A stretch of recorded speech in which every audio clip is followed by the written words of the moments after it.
Global famine, kelaparan mendunia. 40 hari 40 malam dunia diselimuti oleh kabut asap, matahari bersinar nggak bisa menyentuh tanah, akibatnya tanaman, tumbuhan, pohon nggak menghasilkan. Makanya ada dalil mengatakan jika kalian sudah melihat bintang berekor di bulan Ramadan, siapkan makanan sekuat kemampuan kalian. Jadi bintang berekor itu diantara dalilnya mengisyaratkan jatuhnya di bulan Ramadan. Maka mulai sekarang kalau Ramadan akan tiba, tidak sekedar perasaan gembira yang harus ada dalam diri kita, tapi juga perasaan waspada.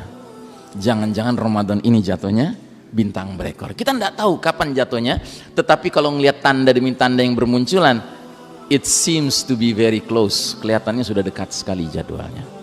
Dan kelaparan mendunia ini berakibat kepada apa? Orang berebut makanan, Pak. Sampai apa? Sampai saling berbunuhan, killings ya. Al-haraj kata Nabi, saling berbunuhan, memperebutkan makanan. Nah, yang lebih tidak pernah kita duga-duga lagi adalah dampak yang kelima. Terjadinya shutdown of modern technology. Teknologi modern ini berhenti beroperasi, Pak. Kenapa?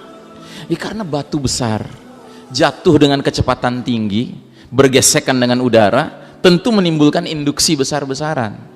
Yang orang barat katakan akan terjadilah fenomena EMP, electromagnetic pulse. Ya, semua benda-benda kelistrikan macet, tidak bisa berguna lagi. Bahkan ahli fisika mengatakan tumbukan batu besar dengan tanah akan menyebabkan zat-zat tertentu sifatnya berubah. Misalnya besi, berubah zatnya menjadi lengket, sehingga instrumen-instrumen yang terbuat dari besi yang sedikit rumit saja tidak bisa dipakai lagi. Contohnya sepeda, rantainya besi, gearnya besi, nggak bisa dipakai lagi. Bedil, pelatuknya besi, pelurunya besi, nggak bisa dipakai lagi. Dan ini yang dikatakan Nabi sampai 3 kalimat diulang-ulang dalam hadis riwayat Muslim, hadisnya sahih. Nabi bersabda, wa'udtum min haitsu bada'tum wa'udtum min haitsu bada'tum wa'udtum min haitsu bada'tum. Kalian akan kembali kepada kondisi seperti sedia kala.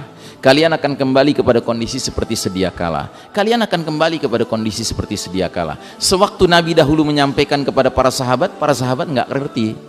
Kenapa nggak paham para sahabat? Karena para sahabat nggak pernah mengalami menggunakan komputer, ya, HP, listrik, AC, ya, mobil, motor, pesawat udara, nggak ada. Tapi setelah hadis ini sampai ke zaman kita, kita pakai akal kita merenungkan apa ya maknanya ini. Oh, ini rupanya isyarat akan terjadinya kemacetan operasional teknologi canggih. Nah, yang lebih menarik lagi, Syekh Mubayyad dalam kitab Ensiklopedia Akhir Zaman mengatakan, jika peristiwa ini terjadi, Pak, ini bukan keburukan bagi umat Islam, malah ini keberkahan bagi umat Islam. Kenapa? Karena begitu shutdown modern technology terjadi, dia terjadi di seluruh dunia, Pak. Akibatnya umat Islam bisa istirahat dari perlombaan mengejar ketertinggalan barat kafir di bidang teknologi. Sebuah perlombaan yang pada hakikatnya nggak akan pernah kita menangkan, Pak. Jadi dengan kata lain, kata Syekh Mubayyad, kalau ini sudah terjadi, kita dengan barat kafir menjadi setara lagi, Pak. Kita mulai dari 00 lagi, kayak ngisi bensin ya. Petugas bensinnya pasti bilang kan 00 ya, Pak. Gitu ya. Dengan syarat kita sudah latihan, sudah persiapan.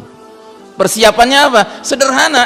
Hadis Nabi sudah kita dengar dari dulu, didiklah anak kalian memanah, berkuda dan berenang. Ya. Dan kita menafsirkan hadis ini harus apa adanya. Jangan sok modern menafsirkannya. Ustadz, itu bukan benar-benar memanah, Ustadz, belajar nembak. Padahal nanti nggak bisa pakai bedil, Pak. Padahal nggak ada hadisnya yang menyebutkan nanti Al-Mahdi perangnya pakai AK-47, pakai M16, nggak ada cerita itu. Kembali kita menggunakan tombak, pedang, panah. Ustadz, itu bukan benar-benar berkuda maksudnya, Ustadz. Nabi mengisyaratkan belajar bawa tank, belajar bawa jet gitu kan. Nggak ada hadisnya tentang akhir zaman di mana nanti Isa alaihissalam turun naik Phantom, ya kan? Naik Stealth gitu ya. Enggak, tapi turun di antar malaikat. Jelas ya? Nah, jadi saudaraku rahimakumullah, dalam kondisi dunia yang begitu berbeda, hadirlah Al-Mahdi. Sementara bangsa-bangsa lain masih panik, masih bingung. Nah, makanya berdirinya khilafah ala minhajin nubuwah di Syam nanti dengan kehadiran Al-Mahdi dan orang-orang beriman yang benar-benar komit dengan Allah dan Rasulnya dan Al-Mahdi sebagai pemimpin yang berimannya, itu sederhana sekali insyaallah ya.